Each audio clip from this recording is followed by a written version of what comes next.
주님을 찬양합니다. 오늘 하나님의 말씀의 제목은 성막의 패턴입니다. 출애굽기 26장 30절과 히브리서 8장 5절 말씀입니다. 출애굽기 26장 30절 너는 산에서 보인 식양대로 성막을 세울지니라.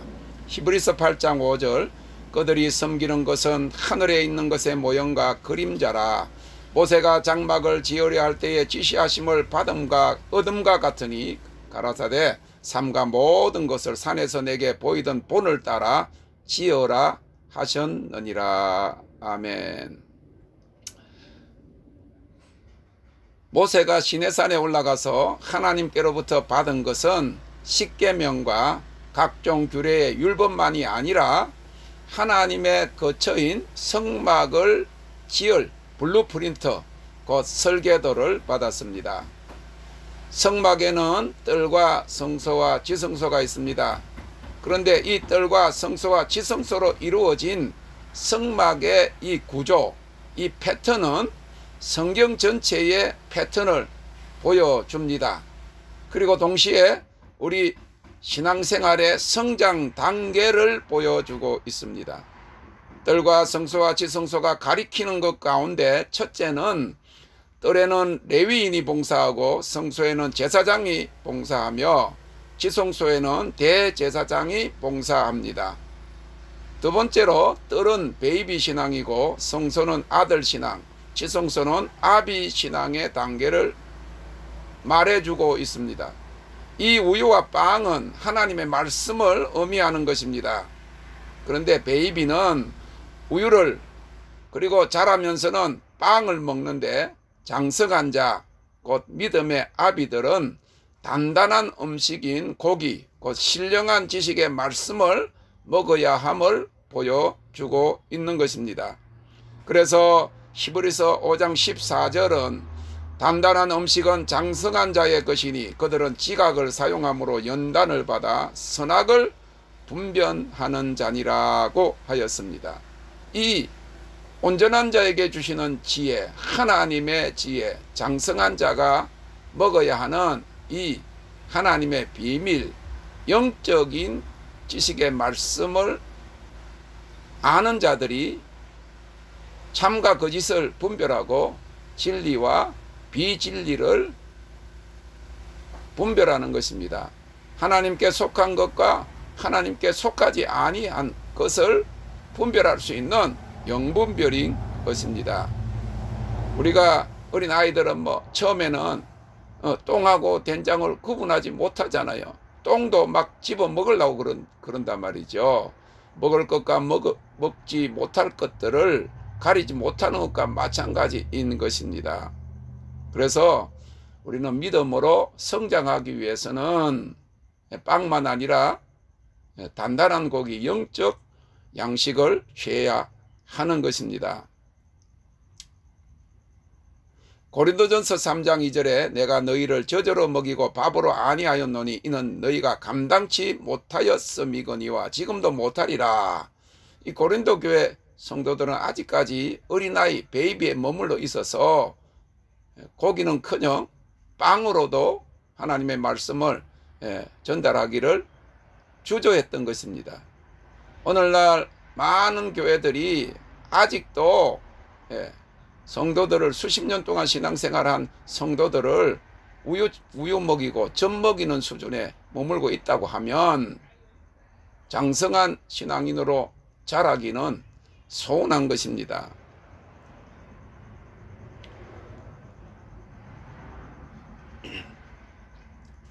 마태복음 4장 4절에는 사람이 떡으로만 살 것이 아니요 하나님의 입으로 나오는 모든 말씀으로 살 것이라고 했습니다. 이 물세례와 성령세례와 불세례의 단계입니다. 물세례는 주님을 영접하고 주님을 믿기로 결단하는 단계입니다. 선한 양심이 주께로 돌아왔다고는 하지만은 아직도 육신의 단계에 머물러서 세상과 하나님을 겸하여 섬기는 육적 신앙생활의 단계를 의미하는 것입니다. 성령 세례는 회개와 거듭남을 의미합니다. 그러나 아직도 완전한 성령의 인도함에 순종하지 못하여 거듭 넘어지고 낙심하는 광야의 단계, 혼적 신앙생활의 단계인 것입니다.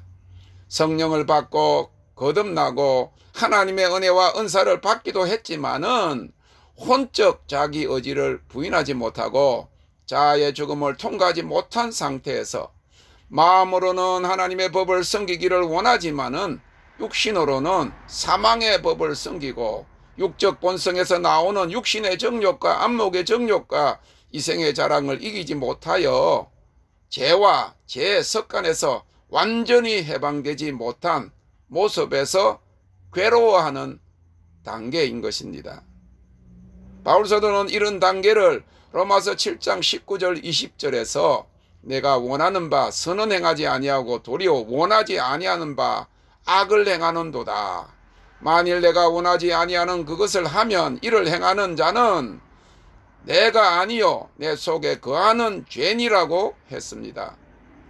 많은 신자들이 거듭나기는 하였으나 아직은 온전히 영에 속한 삶을 살고 영으로 인도받지 못하는 상태에서 생명의 성령의 법을 완전히 따르지 못하기 때문에 참된 생명과 평안을 누리지 못하고 있는 것입니다.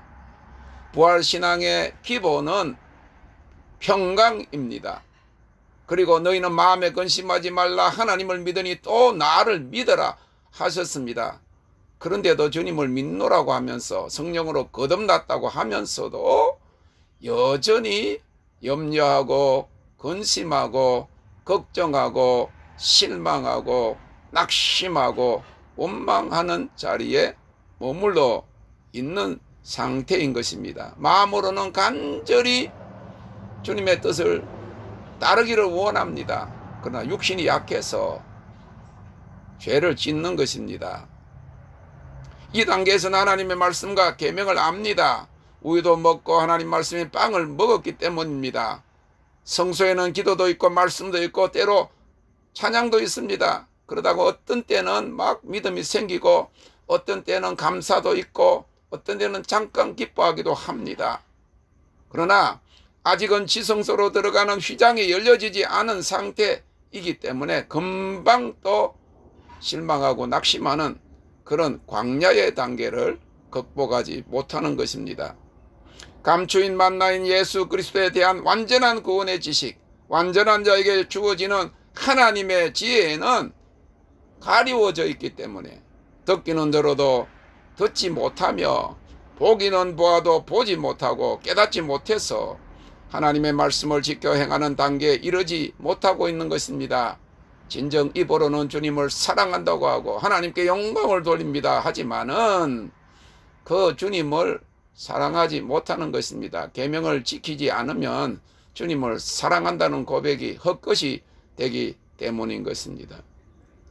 바울사도가 로마서 7장 25절 26절에 기록한 대로 마음으로는 하나님의 법을 육신으로는 제 법을 섬기는 단계입니다. 오라 나는 공고한 사람이로다. 사망의 몸에서 누가 나를 건져내려고 영원히 외치는 단계인 것입니다. 아직도 영의 해방을 기다리는 상태입니다. 그러나 지성소는 단단한 음식을 먹는 단계로서 영적 양식인 고기, 신령한 지혜에 속한 감추인 만나를 먹는 단계입니다. 로마서 8장 2절에 생명의 성령의 법이 죄와 사망의 법에서 해방한 단계인 것입니다. 로마서 8장 13절 14절에 영으로서 몸의 행실을 죽임으로 하나님의 영으로 인도함을 받는 단계입니다. 생명과 평안을 누리는 이기는 자의 단계인 것입니다. 뜰은 제단과 물두멍이 있는 회개의 단계라고 하면 성소는 기도와 말씀과 찬양이 있는 기름 부으심의 단계입니다. 정결케 하는 불을 통하여 들어가는 지성소는 하나님의 거처인 영광의 단계입니다. 그래서 이 성막이 보여주는 세 단계, 그것은 육과 혼과 영의 단계입니다. 길과 진리와 생명의 단계를 보여주고 있습니다. 30배, 60배, 100배 등의 3단계 신앙생활의 과정을 보여주고 있는 것이 이 성막의 패턴인 것입니다. 하나님은 진리의 하나님이십니다. 그렇기 때문에 진리에 반응하십니다. 우리가 하나님께 어떤 것을 구할 때 알아야 할 것은 하나님께서 모든 것을 예비해 두셨다고 하는 것입니다. 우리가 진심으로 밭에 감추인 보화를 찾듯이 귀한 진주를 구하는 장사하는 사람같이 진리를 찾고 주 예수 그리스도를 아는 지식 하나님의 지혜를 전심으로 찾으면 하나님께서는 엄밀한 가운데 있는 하나님의 지혜, 감추어진 하늘의 만나를 우리에게 주십니다.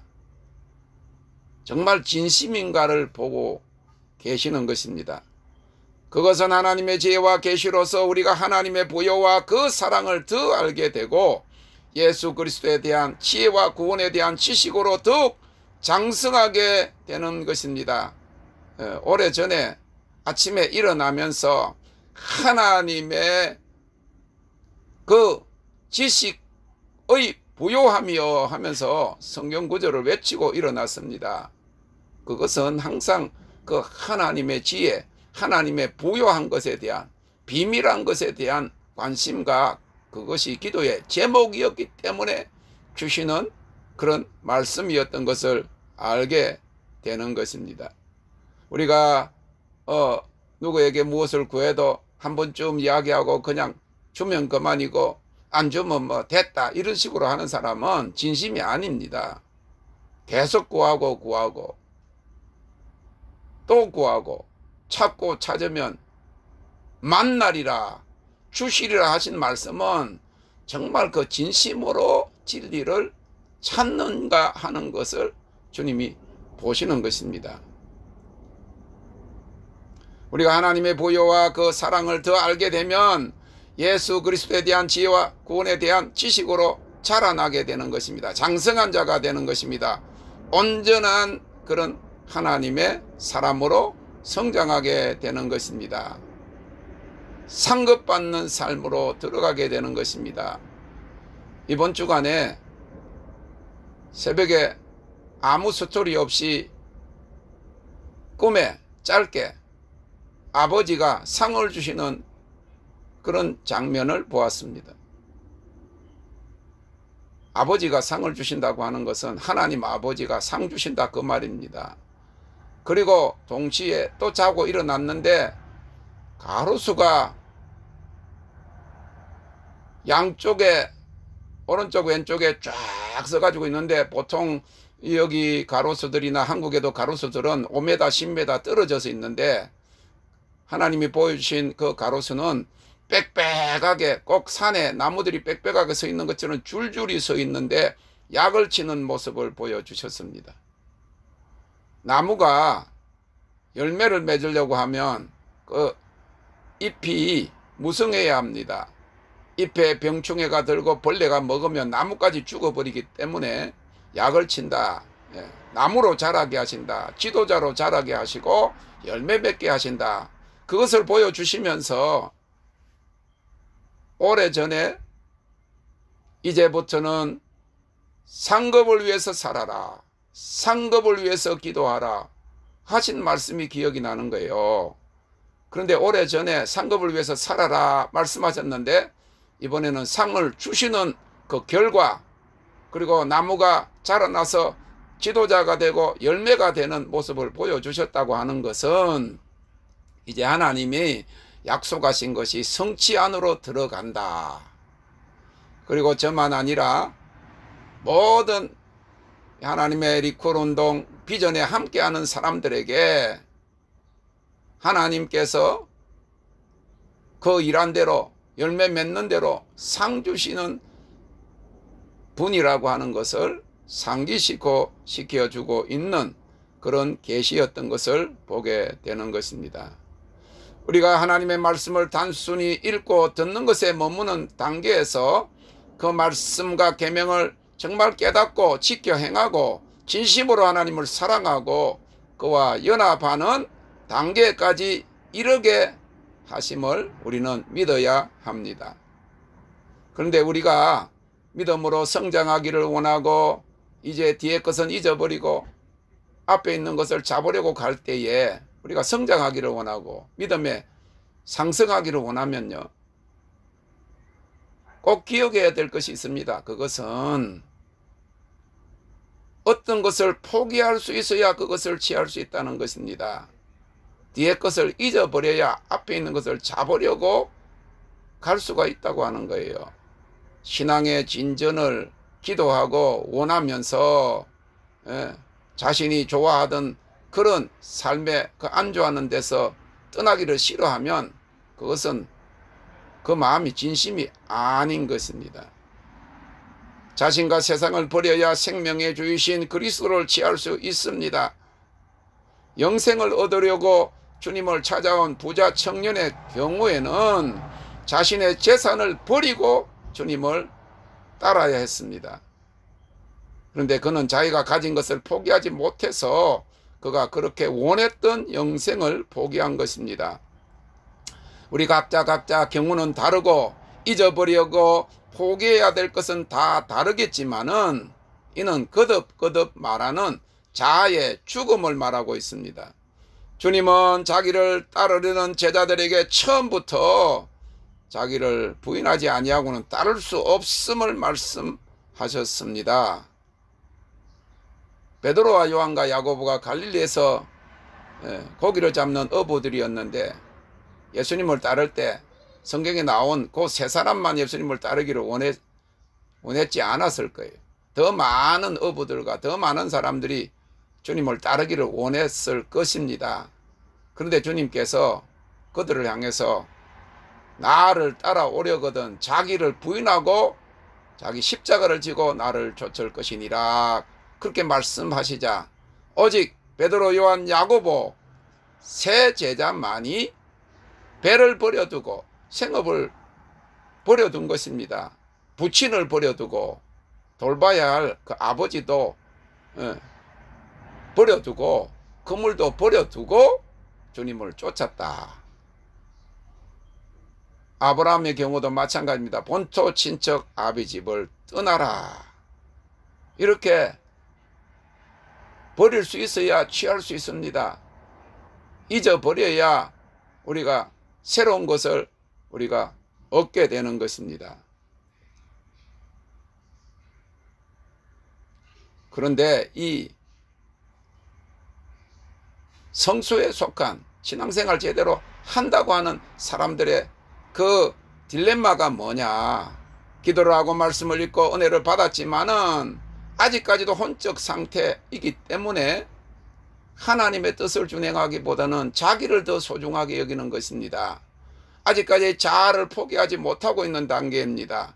자아 굴복을 넘어서지 못하고 심지어는 너희 몸을 하나님이 기뻐하시는 거룩한 산 제사로 드리라. 죽어야 되는데 자아의 죽음을 경험하지 못했기 때문에 그래서 마음은 원이로되 육신이 약하여서 하나님의 법을 따르지 못하는 것입니다.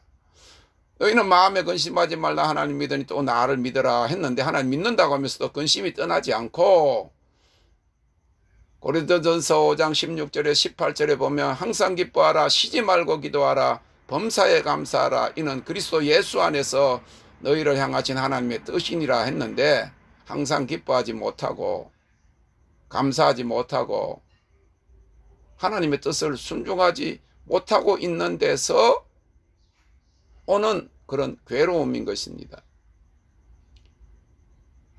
그래서 영적 신앙생활의 가장 치열한 전쟁터는 뭐 다른 사람이 나를 핍박해서가 아니고 내 안에서 일어나는 자유의지와 하나님의 법을 순종하지 못하면서 오는 갈등인 것입니다. 우리에게 영의 양식 단단한 영적 지식인 소드 곧 하나님의 비밀과 신비에 속한 지성소 하나님의 지혜에 속한 감추인 만나가 필요한 것이 무엇입니까? 그것은 아직도 버리지 못하고 극복하지 못하고 있는 혼적 생각을 정복하기 때문인 것입니다. 하나님 말씀은 살았고 운동력이 있어 좌우의 날선 어떤 것보다 예리하여 우리의 혼과 영과 및 관절과 모든 생각까지도 쪼개고 굴복시키는 말씀은 지성소에서 나오는 하나님 자신이 자신을 드러내시는 하나님의 지혜인 것입니다. 그런데 그것은 오직 온전한 자, 의인에게 주어지는 영광의 지혜에 속한 말씀인 것입니다. 다윗이 환난 중에 그의 혼이 힘들어했던 것은 사울의 칼날이나 블레셋이 아니었습니다. 급박한 상황에 반응하는 자신의 생각과 하나님의 강하심과 선하심을 믿는 자기의 믿음의 싸움이었습니다. 사울 왕이 3,000명의 군대를 풀어서 자기를 잡아 죽이려고 하는 상황 속에서 그는 시편 42편 5절에서 내 영혼아 내가 어찌하여 낭망하며 어찌하여 내 속에서 불안하여 하는고 너는 하나님을 바라라 그 얼굴의 도우심을 인하여 오히려 찬송하리로다 하였습니다. 시편 22편 1절 3절에는 내 하나님이여 내 하나님이여 어찌 나를 버리셨나이까 어찌 나를 멀리하여 돕지 아니하시며 내 신음하는 소리를 듣지 아니하시나이까 내 하나님이여 내가 낮에도 부르짖고 밤에도 잠잠치 아니하오나 응답지 아니하시나이다 하면서 하나님을 믿으나 그럼에도 불안해하고 두려워하는 자신의 혼적 상태를 고백했습니다. 그러나 그는 결국 이스라엘의 찬송 중에 거하시는 주여 주는 거룩하시니이다 하면서 거룩하시고 완전하신 하나님의 존재를 인정하고 자신의 생명을 하나님께 맡기게 됨으로 평안을 넘어서서 기쁨을 발견하게 되었습니다. 그가 죽음의 위협을 넘어서서 도달한 곳은 하나님의 거처인 지성소였던 것입니다. 그래서 그는 시편 16편 1절 2절에 하나님이여 나를 지켜주소서 내가 죽게 피하나이다. 내가 여호와께 아뢰되 주는 나의 주님이시오니 주 밖에는 나의 복이 없다 하였나이다 라고 고백했습니다. 그리할 때 그가 발견한 것은 여호와를 항상 모심으로 알게 된 기쁨과 즐거움입니다. 그래서 시편 16편 8절 11절에 내가 여호와를 항상 내 앞에 모심이여 그가 나의 오른쪽에 계심으로 내가 흔들리지 아니하리로다. 이러므로 나의 마음이 기쁘고 나의 영이 즐거워하며 내 육체도 안전히 거하리니 했습니다. 우리가 신앙생활을 하면서 어떻게 해야 내 마음이 내 신앙이 흔들리지 않습니까? 주님을 내 앞에 모시고 그가 나의 오른쪽에 계심을 믿음으로 흔들리지 않는 것입니다. 그 결과는 내 마음이 기쁘고 내 영은 즐거워하며 내 육체도 함께 평안한 것을 믿어야 합니다. 상황이 문제가 아닙니다. 상황이 좀 바뀌면 내가 감사하고 기뻐하고 할 수 있을 것 같지만은 그러지 못합니다. 그러므로 우리가 우리의 신앙생활이 지성소 단계에 이르러야 합니다. 영광의 영역 신앙생활을 해야 한다고 하는 것입니다. 그러한 자들에게 다윗의 고백과 같은 고백의 삶을 누리게 하시는데 11절에 주께서 생명의 길을 내게 보이시리니 주의 앞에는 기쁨이 충만하고 주의 우편에는 영원한 즐거움이 있나이다 하였습니다.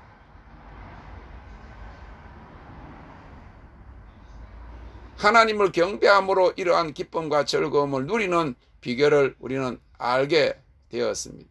그냥 모여서 찬양과 경배 드리는 그런 시간만이 아니라 영원한 즐거움이 되어야 하는 것입니다.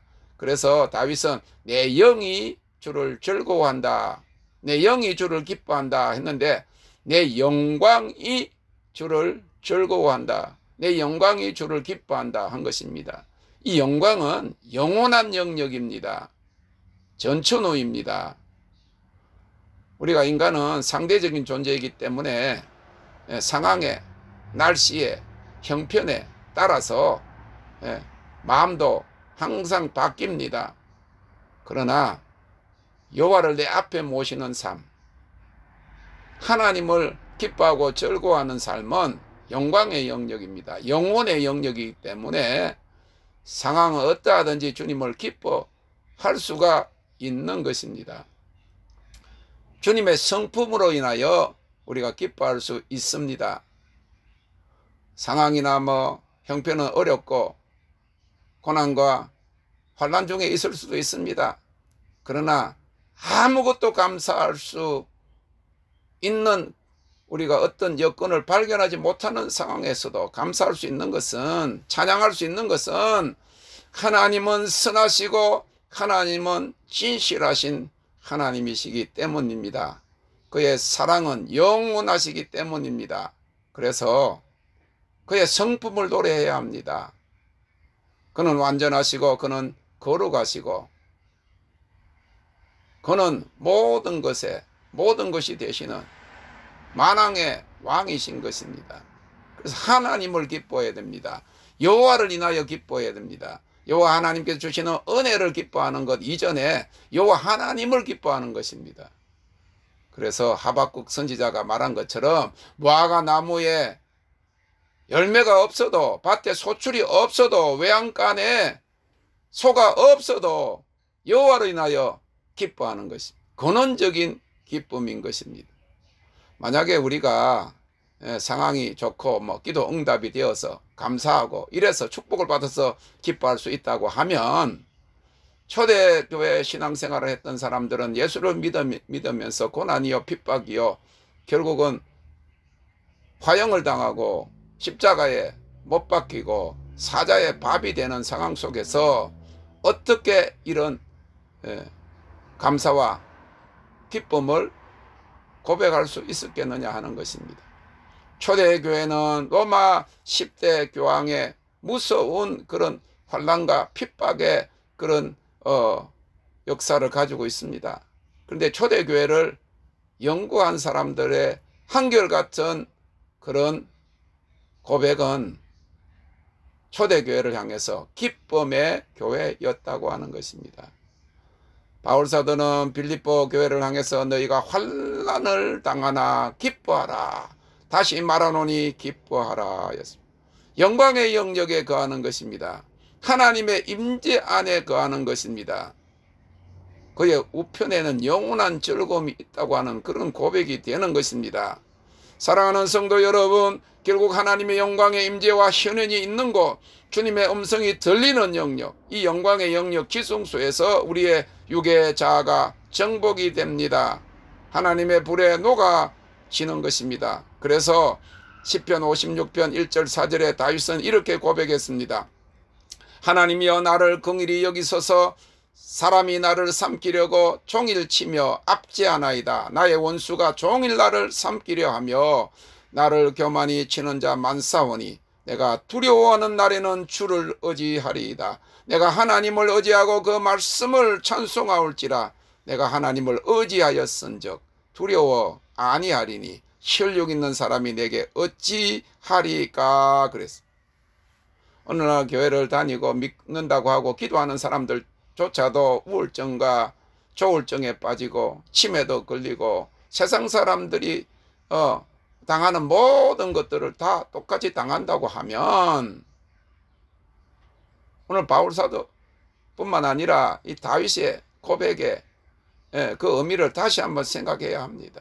두려운 날에 주님을 의지해야 합니다.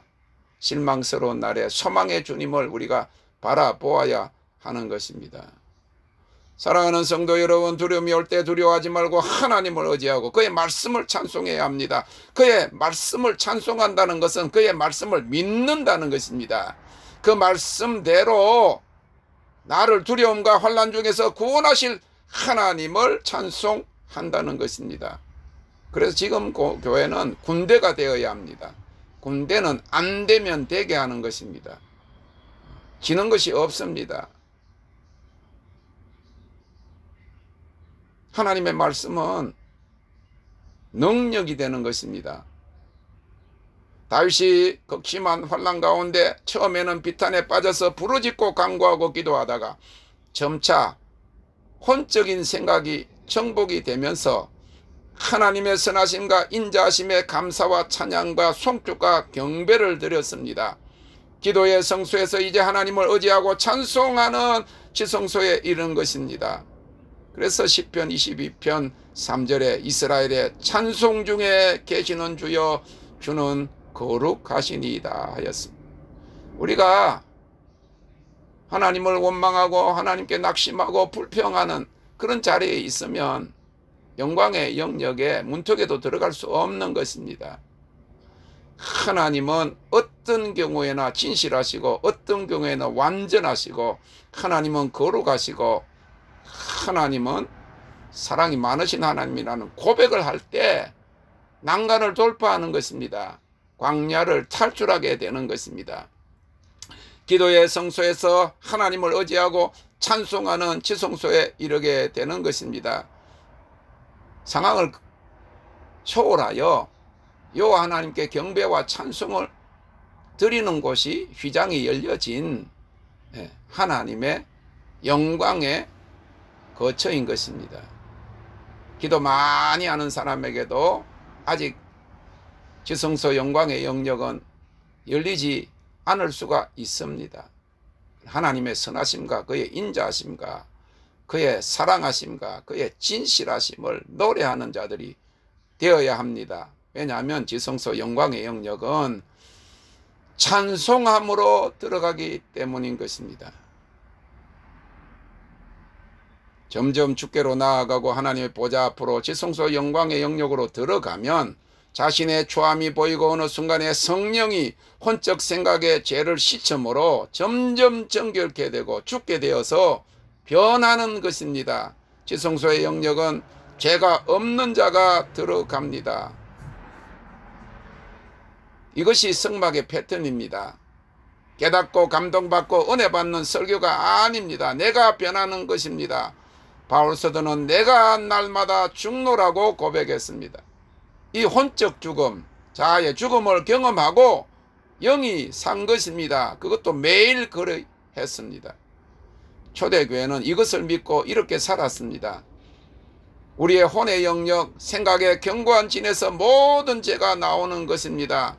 성령 받고 은혜도 받고 은사도 받고 기도하고 능력으로 복음을 전하고 병을 고치는 사람들도 완전히 육신의 정욕과 안목의 정욕과 이생의 자랑과 육의 소욕, 사망의 법에서 완전 해방되지 못하고 있는 것이 사실입니다. 그것은 혼적인 영역은 생각의 견고한 진에서 나오는 모든 죄가 정복되지 않은 그런 육적 본성의 거주지이기 때문입니다. 그러므로 모든 생각을 사로잡아 그리스도께 굴복해야 합니다. 사랑하는 성도 여러분, 성소에서 이제 지성소로 휘장 뒤의 영역, 하나님의 영광의 임재가 있는 하나님의 보좌 앞으로 날마다 나아갑시다. 들에서 머물면 안 됩니다. 성소에서 그냥 머물면 안 되는 것입니다. 휘장이 열려진 그런 지성소 영광의 영역, 하나님의 과의 연합으로 들어가야 합니다. 주님께서 십자가에서 운명하시면서 그의 육체를 찢으시는 순간 이미 성전의 휘장을 찢으셨습니다. 그것은 우리로 하여금 하나님의 보좌 앞으로 담대하게 나아가는 길을 여신 것입니다. 날마다 하나님의 보좌 앞으로 나아감으로 생명과 평안을 누리는 지성소 영광의 영역 성도들이 되시기를 주님의 이름으로 축원합니다. 아멘. Thank you, Lord.